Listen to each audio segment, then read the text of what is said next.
Ayan guys, nagpapakulo ako ng nilalaga ko muna ng pork chop para bago ko iprito. Ayan siya. Ayan siya guys, pinapakuloan ko muna pork chop para maganda pagkaluto, lutong-luto talaga, tapos papagultin brown lang siya. Ayan, medyo niluluto ko pa lang ng kaunti. So mamaya guys, papakita ko sa inyo pagka yung piniprito ko na siya.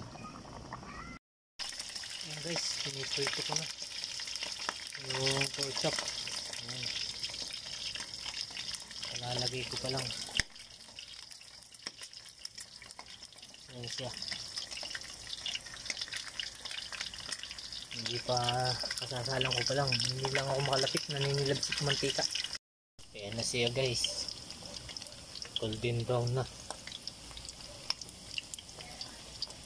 Ayan na, lapit na siyang maluto ang pork chop.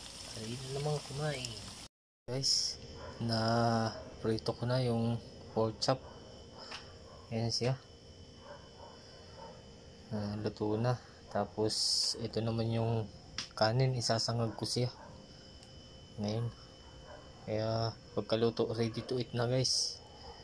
Thank you for watching.